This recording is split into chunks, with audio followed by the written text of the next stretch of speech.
So with the 2024 summer transfer window now officially closed, in today's video I'm going to be breaking down all of Bradford City's transfers and whether I personally believe our squad is stronger or weaker than what it was at the end of last season. So as you can see on screen now, here is the full Bradford City squad from the back end of last season. There's probably a lot of names on there that you've completely forgotten about, the likes of Heath Richardson, Finn Cousin-Dawson, Harvey Rowe, Luke Hendry, Matt Derbyshire. You know, these were players who were still playing for Bradford City last season. Even Liam Rideout. The squad has changed significantly since then. Obviously some of them were on loan, some of them were out on loan as well, but the majority of them were here permanently, were playing quite regularly last season. I've not included players like Ryan East, Harry Lewis, Emmanuel Sidibe, as they obviously did leave the club in January. And in terms of some of our transfers then, Aidan Baldwin joined from Notts County. The 27-year-old has played quite a lot so far this season at right centre back. He's joined on a free transfer. He didn't come in with the best reviews from Notts County, but so far he has been fairly solid, and unfortunately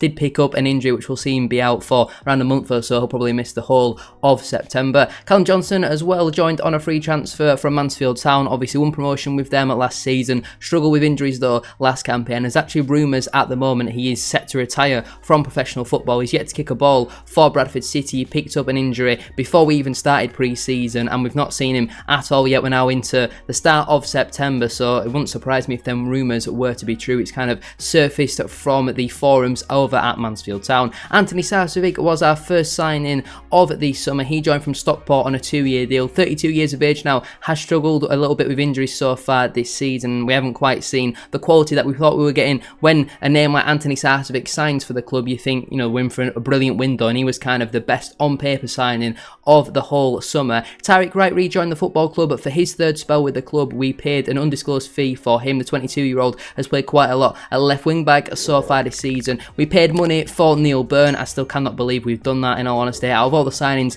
he's the one I've been less than impressed with so far this season. A number of really poor games and performances, and again we paid a transfer fee for him. Barely played for Stockport last season, 31 years of age. I think that's probably a bit of business that the club will come to regret in a year or two's time. And then we brought in a fair amount of loans. Czech Diabate signed from League One side Exeter on a season-long loan, but there is definitely a break clause in there in January. Jack Shepherd, I think, was our first loan recruit. He joined from Barnsley. We also had Jay Ben come in from Lincoln on loan. Joe Adams came in from Wigan, so we're signing a lot of these players from teams in the divisions above. And Ollie Sanderson also came in from Fulham's under-21s on loan. And obviously with us having 5 loans now, we can't go out and get any more in January unless any of them go back and have them all in the matchday squad, but that's not happened so far this season in a number of the games that they have all missed out in, apart from, I guess you would say, Tuesday night's EFL Trophy game. But so far I've been impressed with Jay Ben in the minutes that he got on Tuesday. Ollie Sanderson has looked really good as well, and all of them apart from Jay Ben have previous EFL experience. I think that's certainly somewhere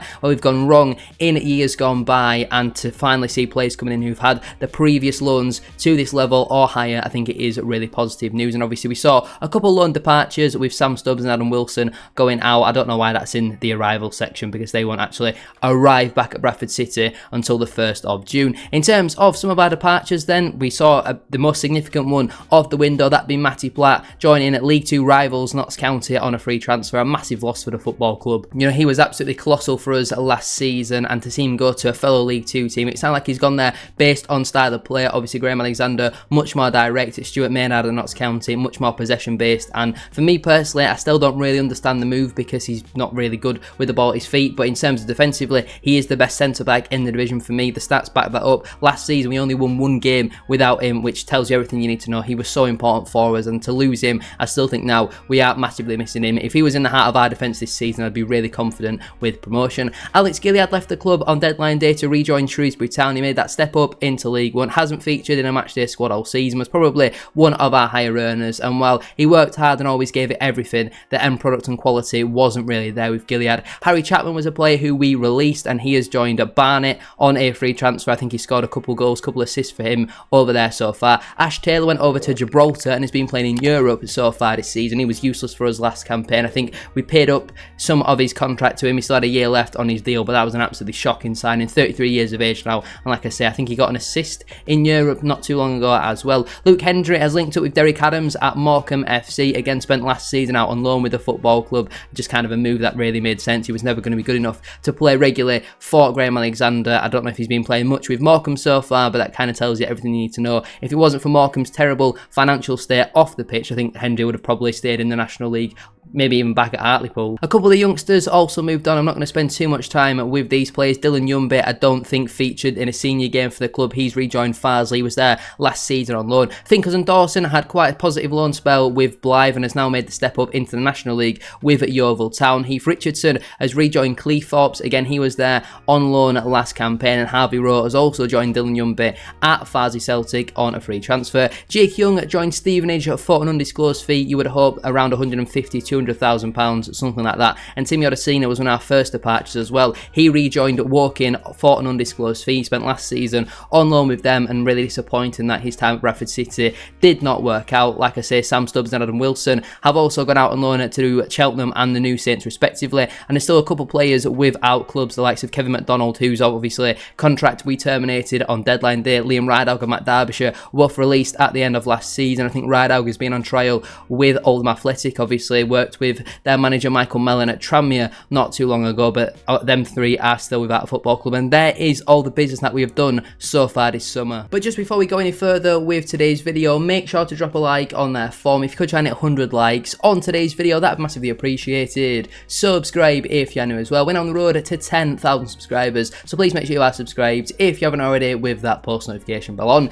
It's free to do so, and it does massively help out. And don't forget as well to drop a comment in down in the comment section down below. What would you rate Bradford City's summer transfer window out of 10? So if we go through and have a look at how Bradford City's squad is now lining up, it doesn't really fit on the screen, but as you can see here, if you factor in the numbers and how many players we had, yes, a lot of them were younger players or were out on loan last season, and obviously Stubbs and Wilson are not technically on this graphic, but you can see we're a lot smaller in terms of squad size, and that was massive for us. We had such a big squad last season, and Mark Hughes has built this massive squad, and even now we've got, I think, a lot of competition for places, especially in the midfield and striking areas, but I think it's positive competition in all honesty. If we go through then and compare which positions we've improved in and which positions we are a little bit weaker in as well, factoring in that we are going to play the 3-1-4-2 formation this season. In terms of the goalkeepers, it's pretty much the exact same, apart from Heath Richardson. He's no longer with the football club, but I don't think he was ever going to make it as a senior player, so I have no real complaints about that. I think we're perfectly fine in there. In terms of the right centre-back department, last season we had Tomkinson, Oyegoke and Cousin Dawson. This season we've got Callum Johnson and Aidan Baldwin. I would say we're probably slightly weaker in that position, to be honest with you, just because of how good Tomkinson was. Dan Oyegoke ended the season very well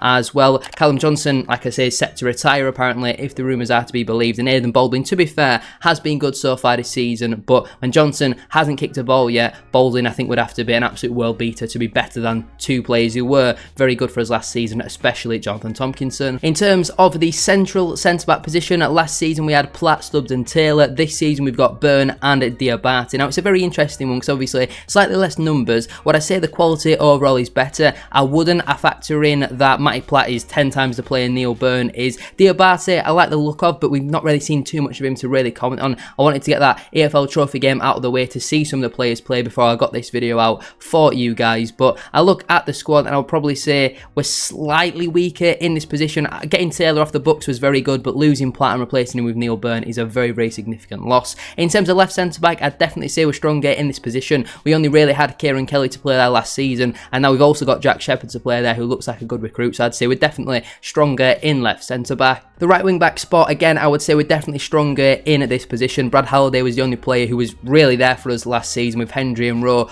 both being out on loan. Obviously, we've still got Halliday, and Jay Ben is also now an option as well, and he looks like a really, really good loan recruit, so I'd say we're definitely stronger in the right wing-back department. In terms of the holding midfielder, last season we had two options. This season we've only got one option, so I guess you would have to say we're slightly weaker. Whether McDonald was injured or managing the team, having two options to play in one position rather than just sole option is a little bit concerning. Yes, players like Patterson and Odwa can play in that position if we need them to, but neither of them are anywhere near the standard of holding midfielder as Richie Smallwood, so I would have to say we are slightly weaker in that position. Left wing back, whilst technically Tyreek Wright does play there, he is naturally a left winger, so we'll come on to that later on in the video. But last season we had Lewis Richards and Liam Rideout. This season we've only got Lewis Richards, and I would actually say we are stronger in that position. Liam Rideout was so bad, especially last season. He should have definitely not been offered a new contract, and the fact that he got that was criminal. The amount of goals he was at fault for last campaign, absolutely miles off it. And like I said, I don't even think he'd get into Bradford Park Avenue's team at this moment in time. Lewis Richards, while he is our only natural left wing back to play there, obviously I guess you factor in Tyreek Wright as well, we're definitely stronger in that position just because Liam Rideout is no longer on the books. The central midfield positions, in terms of left or right, it doesn't really matter too much, but I would say we're definitely a little bit stronger in these positions now. Slightly more strength in depth, in all honesty, having people like Joe Adams, Anthony Sarcevic both signing for the football club and not losing anyone too significant in that position. You factor in we've brought in Sarcevic and Adams and lost Gilead in there, it's definitely a lot stronger for me, so I think our central midfield competition for places is certainly a lot higher this season. Now obviously we don't play with wingers, so these positions we don't really need to factor in all too much. Last season we had Chapman, Wright and Wilson who were natural in there. This season we've only got Tyreek Wright, with Chapman being released, Wilson going out on loan and Wright obviously playing as a left wing back. Technically you would say we're weaker in them positions, but we don't play a formation with wingers, so it's not the end of the world. And again, at the striker department then, last season we had Smith, Kavanagh, Yumby, Cook, Oliver, Young and Derbyshire, and this season we've got Kavanagh, Sanderson, Smith, Cook, Oliver and Ibbotson. It's hard to say. Would I say that Ollie Sanderson will offer more to Bradford City than Jake Young? Potentially so, because Jake Young, his best spell in his career didn't come at Bradford City. While I do really like him, I feel like there was still more strength to be done in there. Getting rid of people like Derbyshire and Yumby, though, I certainly think was positive business. It's a shame we couldn't move on the likes of Tyler Smith and Verden Oliver, but I would say in terms of right centre-back and central centre-back we're a little bit weaker, and maybe holding midfielder. Every other position I would say we're equal or stronger in. So on the whole, you would factor that that is probably a positive transfer window, and I'd give it probably a 7 out of 10. I would have liked to have seen another striker come in, maybe work a bit harder to get the likes of Smith and Oliver off the wage bill. Losing Platt and replacing him with Byrne I think is a massive mistake by the football club, but on the whole, I would say I'm satisfied with the transfer business, and we're in a stronger position, especially in the midfield, and overall for me, I would say it's been a satisfying transfer window. Let me know your thoughts though down in the comment section down below. What do you think was the best bit of business we completed throughout the summer?